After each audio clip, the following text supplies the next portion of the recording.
नमस्कार। इस वक्त के बुलेटिन में आप सभी का बहुत स्वागत है। आपके साथ मैं हूं नीतू गौरकिला। फटाफट नजर डालेंगे आज की कुछ खास खबरों पर। लोकसभा चुनाव का बिगुल बज चुका है। तमाम राजनीतिक पार्टियां चुनाव की तैयारियों में जुटी हुई हैं, या फिर यूं कहें कि लगभग अब सभी की तैयारियां पूरी हो गई हैं। नामांकनों का दौर भी चल रहा है। इसी बीच लोकसभा की 102 सीटों के लिए आज अधिसूचना जारी हो गई है। पहले चरण की 102 लोकसभा सीटों के लिए आज अधिसूचना जारी हो गई है। उत्तर प्रदेश, बिहार, पश्चिम बंगाल, उत्तराखंड सहित 21 राज्यों की 102 लोकसभा सीटों के लिए उम्मीदवार आज से नामांकन भर सकेंगे। पूर्वोत्तर के 6 राज्यों, जिसमें लोकसभा की 9 सीटें हैं, दक्षिण भारत के तमिलनाडु की सभी 39 सीटें और लक्षद्वीप की 1 लोकसभा सीट पर पहले ही फेज में चुनाव पूरी तरह से निपट जाएंगे। पहले चरण में 21 राज्य और केंद्र शासित प्रदेशों में 19 अप्रैल को मतदान है। लोकसभा चुनाव के लिए पहले चरण की जिन 21 राज्यों की 102 सीटों पर नामांकन शुरू हो रहा है, उसमें बिहार में नामांकन दाखिल करने की अंतिम तारीख 28 मार्च है। इसके अलावा बाकी 20 राज्यों में 27 मार्च तक नामांकन कर सकेंगे। नामांकन वापस लेने की तारीख 30 मार्च है, जबकि बिहार में 2 अप्रैल तक नामांकन वापस लिए जा सकते हैं। पहले फेज के लिए 19 अप्रैल को सभी 102 लोकसभा सीटों पर एक साथ मतदान होंगे, जबकि नतीजे 4 जून को आएंगे।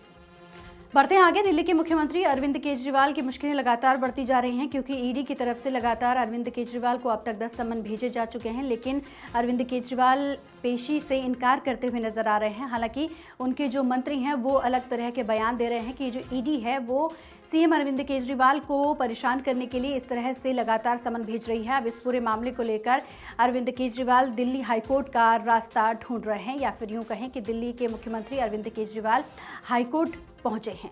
दिल्ली शराब नीति मामले में दिल्ली के मुख्यमंत्री और आम आदमी पार्टी के राष्ट्रीय संयोजक अरविंद केजरीवाल को लोअर कोर्ट से कोई राहत नहीं मिली है। इस बीच दिल्ली के सीएम केजरीवाल ने मंगलवार को ईडी की ओर से जारी किए गए समन के खिलाफ दिल्ली हाईकोर्ट का दरवाजा खटखटाया है। दिल्ली हाईकोर्ट की डिवीजन बेंच इस मामले की सुनवाई करेगी। दिल्ली शराब नीति मामले में ईडी की ओर से जारी किए गए समन के खिलाफ हाईकोर्ट में 20 मार्च को सुनवाई होगी। बीजेपी नेता पात्रा का ये कहना है कि पिछले 6 महीने के भीतर आम आदमी पार्टी राष्ट्रीय संयोजक अरविंद केजरीवाल को जांच एजेंसी ईडी के द्वारा लगातार समन भेजे जा चुके हैं, लेकिन उन्होंने एक भी समन का सम्मान नहीं किया और इन 9 समन पर 18 बहाने बनाए हैं। साथ ही भारत के संवैधानिक ढांचे की मान्यताओं का भी अपमान किया है। योग गुरु बाबा रामदेव किसी न किसी बहाने हमेशा चर्चाओं में बने रहते हैं, कभी अपने बयानों को लेकर तो कभी अपनी कंपनी के विज्ञापनों को लेकर। जी हां, एक बार फिर से सुप्रीम कोर्ट ने बाबा रामदेव को पेशी के लिए बुलाया है। आपको बता दें कि विज्ञापनों से भ्रमित करने का आरोप बाबा रामदेव की कंपनी पर लगा है। सुप्रीम कोर्ट ने पतंजलि आयुर्वेद के गुमराह करने वाले दवा विज्ञापन मामले में योग गुरु रामदेव और पतंजलि के एमडी आचार्य बालकृष्ण को कोर्ट में पेश होने को कहा है। रामदेव पतंजलि के को फाउंडर हैं। कोर्ट ने 27 फरवरी को पतंजलि आयुर्वेद के कुछ विज्ञापनों पर रोक लगाते हुए कारण बताओ नोटिस भी जारी किया था। जवाब न देने पर कोर्ट ने हाजिर होने का आदेश दिया है। कोर्ट ने यह भी पूछा है कि रामदेव के खिलाफ क्यों न अवमानना की कार्रवाई शुरू की जाए। अदालत इंडियन मेडिकल एसोसिएशन यानी कि आईएमए की ओर से 17 अगस्त 2022 को दाखिल याचिका पर सुनवाई कर रही है। कोर्ट ने 21 नवंबर 2023 को पतंजलि को ऐसे विज्ञापन नहीं देने का निर्देश दिया था। हालांकि कंपनी ने इसे नज़रअंदाज किया। अदालत ने 27 फरवरी 2024 को कहा था, पतंजलि भ्रामक दावे करके देश को धोखा दे रही है कि उसकी दवाएं कुछ बीमारियों को ठीक करेगी, जबकि उसका कोई ठोस प्रमाण नहीं है। साथ ही सरकार से पूछा था कि पतंजलि के विज्ञापनों के खिलाफ सरकार ने क्या कार्रवाई की है। बढ़ते आगे। नवजोत सिंह सिद्धू, जो कि कांग्रेस से नेता हैं, उन्होंने इस बार लोकसभा चुनाव न लड़ने का ऐलान किया है। इसके साथ ही ये भी बताया जा रहा है कि नवजोत सिंह सिद्धू अब आईपीएल जो मैच होने वाले हैं उसमें कमेंट्री करते हुए नजर आएंगे।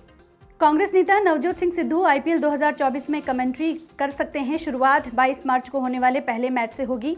स्टार स्पोर्ट्स ने सोशल मीडिया प्लेटफॉर्म एक्स पर इसकी जानकारी दी। लिखा, Sardar of commentary box is back. Sidhu ने इस ट्वीट को शेयर किया है। उन्होंने साल 2018 में आखिरी बार क्रिकेट मैच में कमेंट्री की थी। सिद्धू 1983 से 1999 तक टीम इंडिया का हिस्सा रहे। उन्होंने वेस्टइंडीज के खिलाफ पहला टेस्ट मैच खेला। सिद्धू ने कुल 51 टेस्ट मैच और 136 वनडे मैच खेले हैं। टेस्ट में 3202 और वनडे में 4413 रन बनाए हैं। करीब 17 साल क्रिकेट खेलने के बाद 1999 में उन्होंने क्रिकेट से संन्यास ले लिया। पंजाब सरकार में मंत्री बनने के बाद वो कमेंट्री पैनल से बाहर हो गए। इसके बाद उन्होंने अपने सारे टीवी शो भी छोड़ दिए थे। बढ़ते हैं आगे, बात करेंगे उत्तर प्रदेश के बदायूं की। बदायूं से एक सनसनीखेज मामला सामने आया है। यहाँ पर बताया जा रहा है कि 2 सगे भाइयों की उस तरह से गला काटकर हत्या कर दी गई। इस पूरे घटनाक्रम के बाद इलाके में तनाव का माहौल है और पुलिस बल यहाँ पर तैनात कर दी गई है। पुलिस का साफ तौर पर कहना है कि मामले की जाँच की जा रही है, क्या कुछ वजह है, उन पूरे कारणों पर नजर बनी हुई है। उत्तर प्रदेश के बदायूं में मामूली विवाद में 2 सगे भाइयों की बाल काटने वाले उस तरह से हत्या कर दी गई। इस हत्याकांड में तीसरा भाई भी घायल हो गया। डबल मर्डर के बाद मुख्य आरोपी जावेद की पुलिस एनकाउंटर में मौत हो गई है। इस कांड के बाद पूरे इलाके में सुरक्षा व्यवस्था बढ़ा दी गई है और पुलिस चप्पे चप्पे पर तैनात है। वहीं बुधवार की सुबह बदायूं एसएसपी आलोक प्रियदर्शी ने प्रतिक्रिया दी। उन्होंने कहा कि कानून व्यवस्था बिल्कुल सामान्य है, शहर में कोई दिक्कत नहीं है, जनपद में हर जगह स्थिति सामान्य है। हम सोशल मीडिया पर नजर बनाए हुए हैं। आरोपी साजिद अपना नाई का खोखा पीड़ित परिवार के घर के सामने रखता था, उसके घर में आना जाना भी था। शाम करीब 7:30 पर घर के अंदर गया और छत पर दोनों बच्चे खेल रहे थे, उन पर हमला किया और दोनों बच्चों की हत्या कर दी। क्या होता आपके साथ, आपके भाइयों के साथ कौन आया था? वो जो सैलून वाले भैया थे वो लोग आए थे। तभी ऊपर में छोटे बड़े वाले भाई को ऊपर ले गए, फिर पता नहीं क्यों मारा, फिर मुझे भी मारने लगा। मैंने उनका चाकू हटाकर उनको धक्का देकर नीचे भागाया। आपको भी मारने की कोशिश की थी? कुछ कहीं चोट तो नहीं लगी आपको? लगी है। कहाँ लगी है? ये एक उंगली में, सामने लगी सर में लगी है और हाथ में लगी है। कुछ कह रहा था उस टाइम, जिस टाइम वो जो है मार रहा था, कुछ बोल रहा हो, कुछ कह रहा हो, कुछ सुना हो आपने? नहीं। क्यों किया ऐसा? कभी कुछ झगड़ा हुआ था? कभी क्या हुआ, क्या था, क्यों किया उसने ऐसा? कुछ पता है आपको? नहीं। आप लोग दुकान जाते थे, कभी कोई बात हुई हो, कभी उसने गुस्से में बोला हो या कुछ और? नहीं। कुछ आपको याद आता है उससे आखिरी बातचीत आपकी क्या रही होगी जब आप कभी दुकान गए हो या कुछ और? दुकान जाते थे आप उसकी कभी कटिंग कराने? उन्हीं के यहाँ जाते थे, इन्हीं के यहाँ रोज कटवाते थे। इन्हीं क्या जाते थे कटवाने? अच्छा, तो उस टाइम कभी कुछ उसने कहा हो या कभी गलत तरीके से बातचीत की हो? कभी कुछ गलत नहीं लगा? अच्छा, तो कल जब ये आया तो कितने लोग आए थे? 2 लोग आए थे।